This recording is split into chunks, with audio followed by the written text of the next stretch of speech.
Maikling pagbati lang po mga kalihim. Nais lang po sana magpabati ni Ma'am Shinin. Bale, yun lang po. Simulan na po natin yung kwento.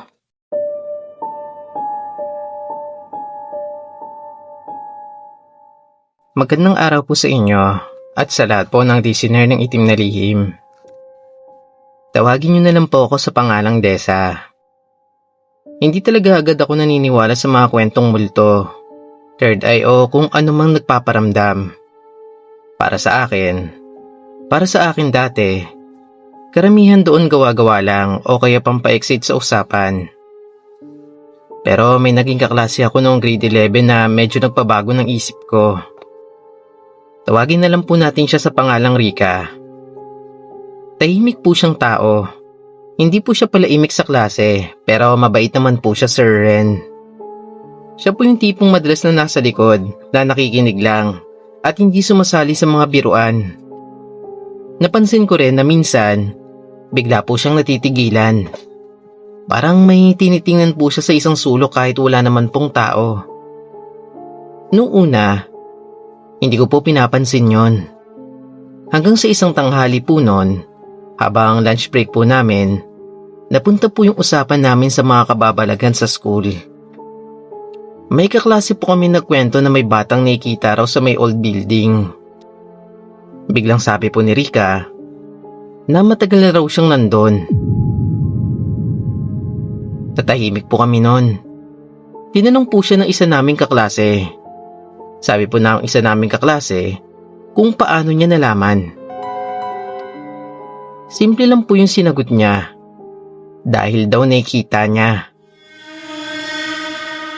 Ewan ko ba kung bakit pero nagtawanan po agad kami noon. Pero ako, napangiti lang. Biro ko po noon. Third eye? Tumango lang po siya noon sa akin. Pero hindi po siya mukhang nagbibiro. Siyempre po nun, Sir Ren, hindi po agad ako naniwala. Sabi ko po sa sarili ko na baka gusto niya lang po makisabay sa usapan. Bali lumipas po ang ilang linggo noon at nakalimutan na rin po namin yon. Hanggang sa dumating po yung araw na naging cleaners kami. Biyernes po yon. Medyo maulan at padilim po agad kahit hindi pa naman po ganoong kagabi. Last subject na po namin yon at dahil section po namin yung naka-assign para maglinis ng classroom, naiwan po kami. Nagwawalis po yung iba, may nag-aayos ng upuan.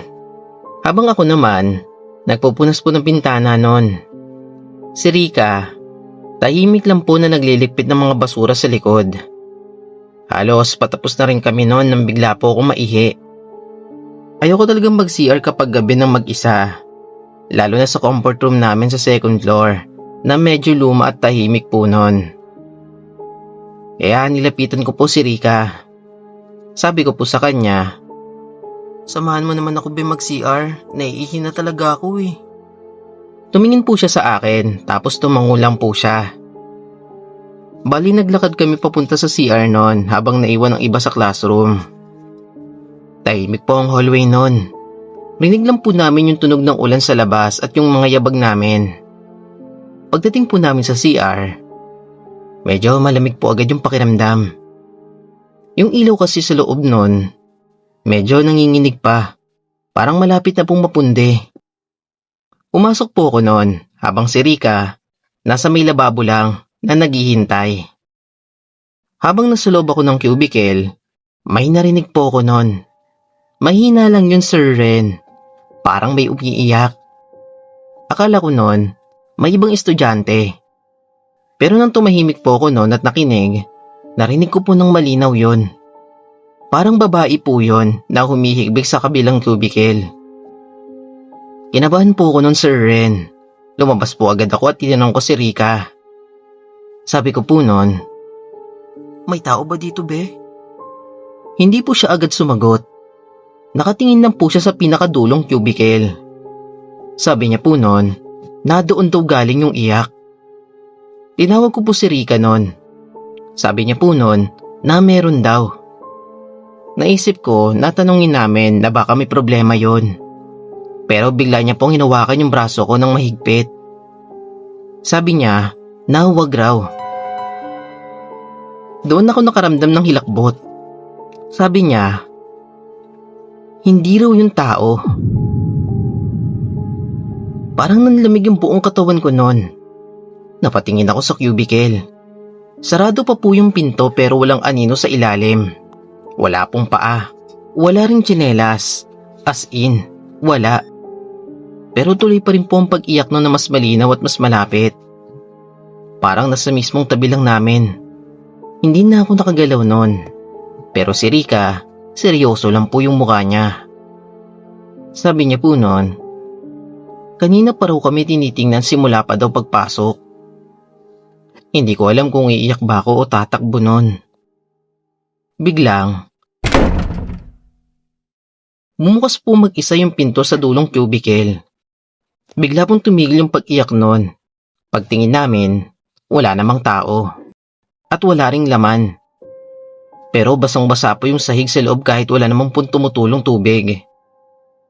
Napatras ako noon at halos mapasigaw. Sabi ko po noon na umalis na kami. Hindi na kami naghintay noon. Halos tumakbo kami pabalik sa classroom. Pagdating namin, tinanong kami ng mga kaklase namin kung bakit maputla kami. Hindi po agad ako nakasagot. Pero si Rika ang sinabi lang na may nagpaparamdam daw sa CR. At tahimik po silang lahat. Doon ko nalaman na marami na palang nakakaranas noon. May naririnig na umiiyak. May nakikitang babaeng naka-uniform sa salamin. At may biglang bumabagsak na pinto kahit wala naman pong tao. Simula noon, hindi ko na koneksyon si Rika.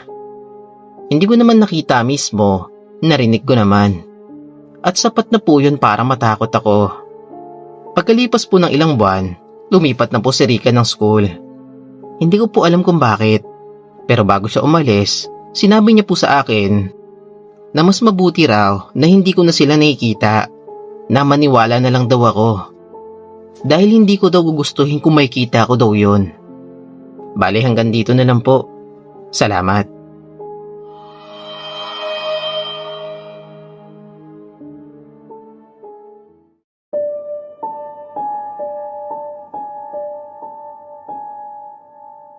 Hindi naman po ako yung tipong madaling matakot sa school. Tawagin niyo na lang po ako sa pangalang Ted. Matagal na po akong janitor doon. Halos 7 taon na rin. Sanay na po ako sa katahimikan ng hallway tuwing uwian. Sa madidilim na classroom kapag patay na po ang ilaw. At sa mga kwento ng mga estudyante tungkol sa multo sa CR, sa old building o sa library. Para sa akin noon, normal naman po ang lahat ng yon. Kadalasan kapag gabi na sa school, masasanay ka rin po. Pero may isang pangyayari na hanggang ngayon Sir Ren, hindi ko po makalimutan. At doon po nagsimula yung pag-iwas ko sa isang bakanteng classroom sa 3rd floor. Bale, hapon po yon, mga bandang 5:00. Uwian na po ng mga estudyante at karamihan ng teacher, nakaalis na. Ako po noon, yung usual na routine ko lang na ginagawa. Naglilinis ng mga classroom, nagwawalis, nag-aayos ng upuan, at tinitingnan kung may naiwan na gamit. Tahimik na ang buong building noon. Maririnig mo lang po yung mga electric fan sa ibang silid at mga uwak sa labas. Pagkatapos ko pong maglinis sa isang classroom sa 3rd floor, pauwi na sana ako sa utility room para ibalik po yung mga gamit. May nadaanan po kung isang bakanteng classroom sa dulo ng hallway. Matagal na pong hindi ginagamit yun Sir Ren. Bale, tampakan po siya ng mga sirang armchair, lumang mesa at iba pang gamit sa school. Lagi po yung nakakandado at bihira talagang buksan. Hindi ko rin naman pinapansin yun dati. Pero noong araw na yon, habang napapadaan ako, napasilip po ako sa bintana. At doon ko po siya nakita Sir Ren. May isang estudyanteng babae. Naka-uniform po siya, nakaputing blouse at palda. Nakaupo siya sa isa sa mga armchair sa loob. Tahimik lang po siya na nakayuko nun. Bigla po ako napahinto nun. Una ko pong naisip na baka may nang trip lang sa kanya. Baka ikinulong po siya roon ng mga klase niya na nagbibiro. Kasi imposible naman pong may tao doon nang hindi ko alam. At sigurado ako nakalak yun. Lumapit po ako sa pinto at sinubukan kong pumasok. Pero napansin ko na nakalak nga. Kinabahan po ko noon. Tinawag ko siya. Miss? Kumatok ako ng malakas noon. Miss, okay ka lang? Tahimik pa rin po siya. Nakikita ko po rin po siya sa gilid ng bintana na hindi gumagalaw. Dali-dali po akong kumuha ng duplicate key na dala ko para sa mga emergency. Habang kinakalikot ko po ang kandado, kinakabahan na po ako noon. Pagbukas ko ng pinto, agad akong pumasok. Pero pagpasok ko, Sir Ren, walang tao. Huminto po ako noon kasi napansin ko na literal po siyang nawala. Puro sirang armchair lang po ang nandun, mga alikabok at lumang gamit. Wala po talagang estudyante doon. Wala po akong nakitang bakas. At wala pong ibang lalabasan yung estudyante. Nakatayo lang po ako sa gilid ng kwarto. Hawak po yung susi. Habang parang nanlalamig po yung likod ko. Sigurado akong may nakita ako noon. Na hindi yun guni-guni. Nakitang kita ko siya. Lumabas po agad ako at inilak ko yung pinto. Hindi ko na po sinilip ulit yon. Bali buong gabi ko pong iniisip yon. Sinabi ko sa sarili ko na baka dala lang ng pagod, na baka namali lang ako nang nakita. Pero hindi po talaga mawala sa isip ko. Kinabukasan, habang nagkakape kami sa utility room, nakwento ko po yun kay Mang Joel.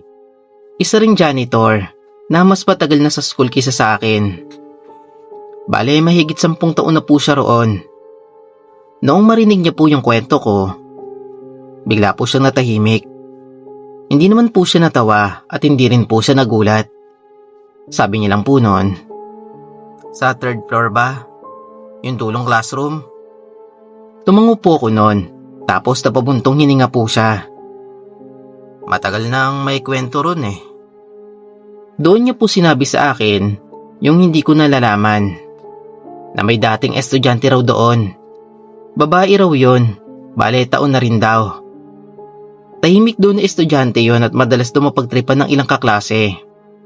Isang araw daw, kinulong daw siya sa tambakan ng classroom bilang biro. Akala po ng mga estudyanteng nagkulong na nakakatawa raw yon. Pero nalaman po nila na may hika pala yung bata.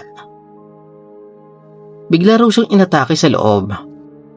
Wala daw siyang inhaler na dala at naiwan niya raw yung sa may bag sa may classroom. Wala pong nakarinig. Dahil nag-uwian na po yung mga ibang estudyante at tahimik na po ang buong floor. Noong nakita siya ulit, huli na. Doon na po siya namatay. Pagkatapos po marinig yon, hindi po agad ako nakapagsalita. Bigla ko po naalala yung itsura ng babaeng nakita ko. Tahimik po kasi yun na nakayuko lang, na parang naghihintay. Simula po nun, Sir Ren, iniiwasan ko na mapadaan doon kapag mag-isa. Kung kailangan ko man dumaan, mabilis lang po at hindi ako sumisilip sa bintana. Kasi may mga pagkakataon pa rin na may napapansin ako. Na minsan, kahit sarado po yung classroom, para pong naririnig ko yung tunog ng armchair na hinihila sa loob. Minsan po may napapansin ako may anino sa bibintana kahit wala naman pong tao. At minsan, may mahinang katok mula sa loob kapag tahimik po yung hallway. Bale, hindi ko na po binubuksan yon. Hindi ko na rin po sinusubukan. Hanggang isang hapon, Sir Ren, may bagong janitor kaming kasama. Habang naglilinis po kami sa 3rd floor, napahinto po siya sa tapat ng bakanting classroom. Sumilip po siya sa bintana. Tapos po lumingon sa akin at sabi, "Kuya Ted, may estudyante po ba sa loob?" Nanlamig po agad ako noon. Dahan-dahan ko pong sinabi noon na huwag niya nang bubuksan. Nagtaka po siya at tanong kung bakit. Tiningnan ko lang po yung pintong yon at sa loob-loob ko na alam kong hindi siya aalis. Bali hanggang ngayon, Sir Ren, nandun pa rin po yon, nagpaparamdam. Pero hindi ko na po sasabihin kung saang school yon. Bali hanggang dito na lang po. Salamat.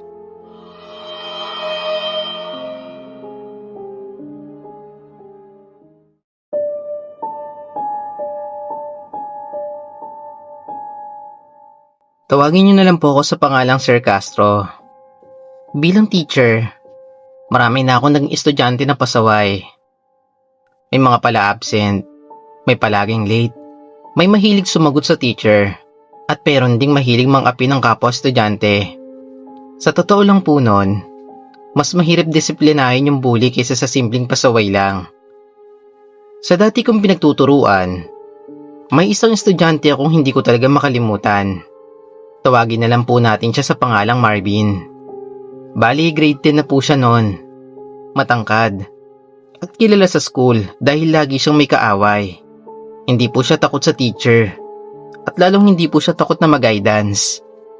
Halos buwan-buwan po siyang pinapatawag doon. Minsan po dahil nambubuli siya. Minsan dahil nananakit. Minsan naman po noon dahil may kinukuha siyang gamit ng kaklase at itinatago para lang pagtawanan yon. Ilang beses ko na rin po siya napagalitan sa klase.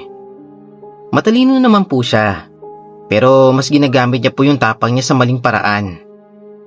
May isa po siyang kaklase noon na lagi niyang pinagtitripan. Tahimik po yung batang yon. Bale, tawagin na lang po natin siya sa pangalang Noel. Hindi po siya yung tipong palasagot at lagi pong mag-isa rin yon. Lagi po siyang inaasar dahil probinsyano daw siya. Mahina raw magsalita at kakaiba raw yung pananamit. Minsan po noon, nahuli ko pa si Marvin na tinapon yung bag ni Noel sa basurahan. Pinagalitan ko po siya noon at pinatawag ko po yung mga magulang niya. Pero parang wala rin pong epekto sa kanya yon. Kasi habang tumatagal, mas lalo po siyang lumalala. May mga kaklase silang nagsasabing wag raw galitin si Noel dahil may mga kamag-anak daw itong marunong mangkulam sa probinsya nila. Siyempre po noon, hindi ako naniwala. Kasi teacher po ako. Mas naniniwala po ako sa guidance report kaysa sa mga ganong kwento. Pero may isang pangyayari na kahit ako, hindi ko po may paliwanag, Sir Ren. Bale, Lunes po yon. Pumasok si Marvin na maputla. Tahimik po siya na para sa akin na hindi normal yon. Noong tinawag ko po siya para sumagot sa recitation, sinabi niya raw na masama raw yung pakiramdam niya. Akala ko po noon na nilalagnat lang po siya. Pero habang lumipas po ang mga araw, lalo po siyang nangihina. Minsan bigla po siyang nasusuka sa classroom. Minsan naman hawak-hawak niya po yung tiyan niya na parang sobrang sakit po noon. Dinala po siya sa may clinic tapos sa ospital. Pero sabi ng nanay niya na wala naman daw na nakita yung doktor. Normal naman po yung naging resulta. Pero tuloy-tuloy pa rin po yung panghihina niya. Pagpasok niya po minsan, napansin ko na parang namayat siya ng 2 linggo. Nagkaroon po siya ng eye bags, namutla at parang laging puyat. Noong kinausap ko siya pagkatapos ng klase, iba na po yung tono niya. Tahimik na po siya at sabi niya po sa akin, "Sir, parang may sumasakal po sa akin tuwing gabi." Napatingin po ako sa kanya noon. Akala ko nagbibiro lang siya, pero seryoso po yung mukha niya. Sabi niya pa, "Nananaginip po ako lagi. May babaeng matandang nakatingin lang sa akin. Tapos may kung anong gumagapang po sa kama ko." Hindi ko alam kung anong isasagot ko noon. Sabi ko na lang po noon na baka dala lang ng stress at kailangan niya magpatingin ulit. Pero sa faculty room, may narinig po kong usapan. May mga nagsasabi po noon na baka nakulam daw siya. May ilan po nagsabi na narinig nilang umuwi raw si Noel sa probinsya nila ng isang weekend po noon. Tapos pagbalik daw, bigla daw nagsimula yung kondisyon ni Marvin. Bali chismis lang po yon, pero ang bilis pong kumalat. Hindi ko na po pinansin yon. Hanggang sa isang araw, hindi na po pumasok si Marvin. Bali ilang araw po siyang absent noon. Pagkatapos, nabalitaan na lang po namin na patay na siya. Tahimik po yung buong school noon. Kahit yung mga teacher, nagulat. Ang sabi po ng pamilya niya, bigla raw lumala yung kondisyon. Nahirapan daw huminga, nilagnat tapos hindi na daw umabot sa ospital. Wala daw malinaw na naging dahilan. May mga nagsasabing nagkasakit lang daw. May mga nagsasabing nakulam. May ilan pang estudyanteng nagsabi na bago raw namatay si Marvin, Paulit-ulit daw siyang humihingi ng tawad kay Noel. Pero hindi po malinaw kung totoo ba yon. Si Noel naman po noon, ilang linggo pagkatapos noon, lumipat na po ng school. Tahimik lang po siyang umalis na walang paliwanag. Doon na po nagsimula mapaisip ako. Hindi man po ako lubos na naniniwala sa kulam, hindi ko rin po maalis sa isip ko yung mga nangyari. Hindi ko alam kung ganti ba yon, konsensya o simpleng pagkakataon lang. Pero simula po noon, nabuwasan na po yung pagiging terror teacher ko. Mas naging maingat na po ako sa pagtrato sa mga estudyante ko. Mas nakikinig na po ako bago po ako magalit. At pag may batang tahimik sa sulok, hindi ko po agad iniisip na mahina sila. Dahil minsan, yung pinakatahimik, sila pa yung pinakamabigat na may dinadala. Bali, hindi na rin po ako nagtagal doon. Lumipat na po ako ng school at doon na po ako nagtuloy ng pagtuturo. Mas tahimik po doon at payapa. Pero hanggang ngayon, kapag may estudyanteng bully ako nakikita, naaalala ko si Marvin. Bale, hanggang dito na lang po yung kwento ko. Maraming salamat po sa pagpili, Sir Ren. God bless and more power pa po sa inyong channel. Muli, salamat.